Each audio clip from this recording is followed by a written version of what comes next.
Hidup dikontrol algoritma itu sebuah budaya baru teman-teman. Karena orang sekarang itu kebanyakan mengkonsumsi konten atau disetir oleh algoritma kehidupannya. Kenapa Bang disebut begitu? Karena gini, orang sekarang hampir setiap waktunya dalam 24 jam itu mungkin 5 sampai 6 7 jam dia mengakses sebuah sosmed.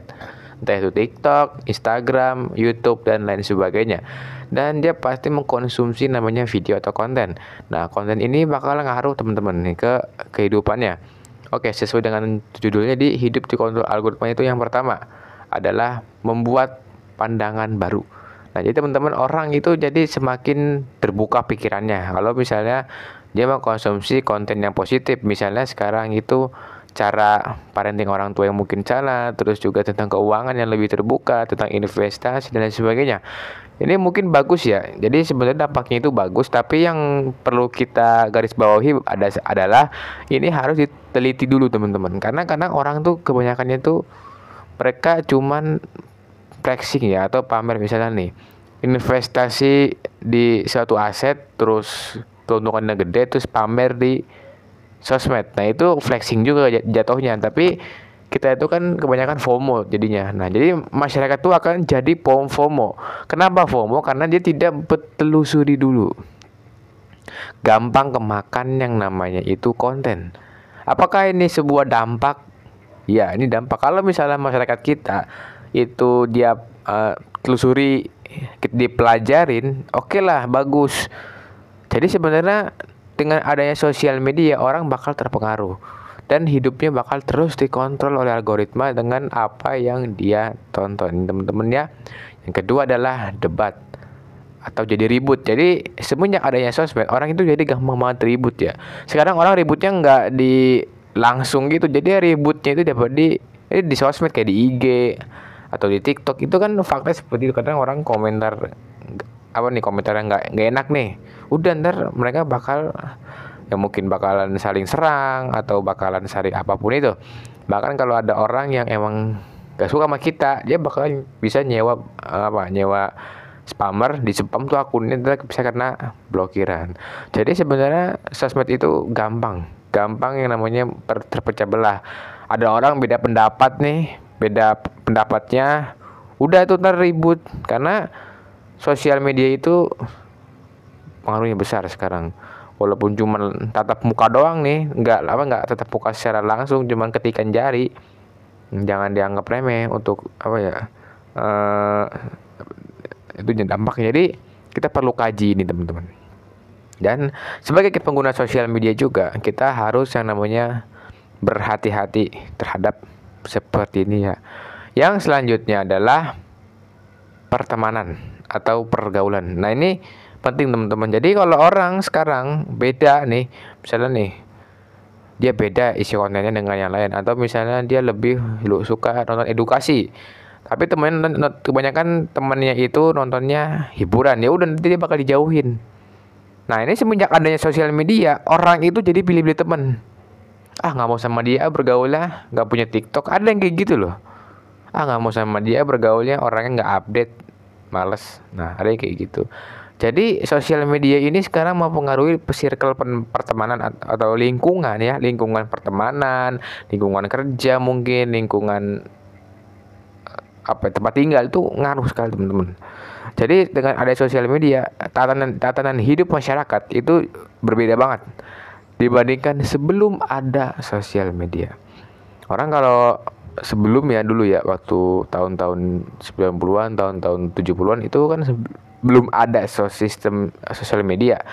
Mereka ya hidupnya WR aja gitu. Tapi sebenarnya ini kan sebuah perkembangan zaman ya. Kita bukan berarti tinggalin terus nggak ngikutin, enggak, itu sebuah cara yang salah. Kita adalah adaptasi dan apa yang nilai positifnya kita pakai dan yang negatif kita tinggal. Jadi adaptasi itu perlu teman-teman ya. Yang selanjutnya adalah gampang termakan hoax. Nah, ini teman-teman nih. Orang sekarang itu kadang ada berita viral terus trending, percaya. Nah, ini kan gampang termakan hoax. Ya, jadi hati-hati teman-teman buat yang suka nyari berita di sosmed itu bagus ya. Lebih cepat dibandingkan mungkin di TV atau di lain sebagainya, tapi jangan sampai termakan hoax. Kita harus tahu nih sumbernya dari mana, siapa yang bikin, akun apa yang ngepost. Karena sekarang banyak kalau di Instagram, di TikTok, akun-akun yang bikin-bikin berita. Oke lah, bagus lah nyebarin informasi. Tapi kita harus tahu sumber aktualnya yang mana, sumber faktualnya yang mana ya. Jangan kita tuh langsung jeder nge-share ke grup atau nge-share ke mana.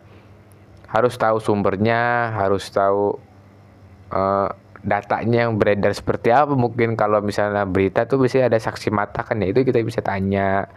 Jadi kita harus teliti teman-teman ya. Jangan ini. Yang selanjutnya teman-teman nih adalah FOMO. Nah, ini jadi orang jadi FOMO. Kan tadi kan saya sebelum udah ngomong tuh, FOMO tuh disebabkan apa? FOMO misalnya orang flexing nih, sukses hidupnya, bisa beli ini. Orang-orang berbondong-bondong ngikutin dia. Apakah itu masalah? Nggak masalah. Jadi kan oke lah, termotivasi. Tapi kan kita nggak tahu di balik dia seperti apa, bagaimana dia mencapai itu. Ada caranya atau bagaimana cara dia mencapai segala sesuatunya itu, dan apa strateginya. Kita kan kadang orang-orang FOMO nih, beli ini, beli semua, jual semua. Oh ini bagus nih, beli semua. Video pendek di TikTok short, video TikTok ya yang berdiri itu durasi 30 menit itu ngaruh ke pola pikir. Padahal cuma video 30 detik. Tapi kalau video itu diulang-ulang ngaruh. Karena gini, orang sekarang itu lebih cenderung ke video pendek. Short YouTube dan juga TikTok. Dibandingkan video panjang kayak gini, mungkin teman-teman yang nonton video gue bakal skip kebanyakannya. Karena orang sekarang lebih prefer itu ke TikTok lah, ke Instagram lah, atau mungkin ke YouTube Short. Hampir anak muda di Indonesia itu pakainya TikTok terbesar. Karena orang Indonesia itu orang yang penggunaan atau screen time HP tertinggi, teman-teman. Bisa 6 sampai 7 jam. Apakah dampaknya bahaya? Jawabannya enggak. Kita sebagai manusia boleh menggunakan teknologi, tapi kita harus adaptasi. Kalau kita tinggalin nggak boleh. Kadang saya tuh paling nggak demen ya ada orang ngomong, wah enakan zaman dulu ya, nggak ada sosmed, orang jadinya ngobrol, gak main HP masing-masing. Ya nggak masalah, saya setuju omongan kayak gitu. Tapi kan kita harus tahu zamannya gitu loh. Ada orang kadang ngomong kayak gitu ya, sih nggak salah sih, nggak bisa disalahin ya. Mungkin orang sekarang lebih asik ke HP-nya sendiri dibandingkan interaksi dengan orang langsung. Tapi kan kita nggak bisa menyalahkan sosmed. Yang salah siapa? Usernya kan. Sekarang saya tanya, orang main sosmed apa? Mungkin ada dia kerja atau bisnis dia, atau mungkin dia sebagai influencer atau affiliate, nyebarin link terus dapat komisi. Kan kita nggak bisa kan menyalahkan sosmed itu sebagai sisi negatif. Sisi negatifnya. Jadi teman-teman jangan suka menghakimi orang, kayak misalnya gini, orang nih main sosmed mulu, belum tentu dia negatif kan. Jadi kita sebagai orang, kalau lihat berita atau melihat video di sosmed, di TikTok khususnya, karena TikTok itu ngaruh ya untuk orang sekarang itu hidup jadi nggak, kebanyakan orang sekarang hidup disetir algoritma, bukan pilihan sendiri. Mereka tuh kebanyakan algoritma. Makanya suka ada orang ngomong standar TikTok. Nah itu fenomena teman-teman sosial itu. Karena apa dampaknya TikTok? Dampaknya jadi negatif atau positif, tergantung orangnya nyikapinnya gimana. Kalau misalnya positif oke, nggak masalah. Kalau negatif ya kita harus hindari. Sekian dan terima kasih.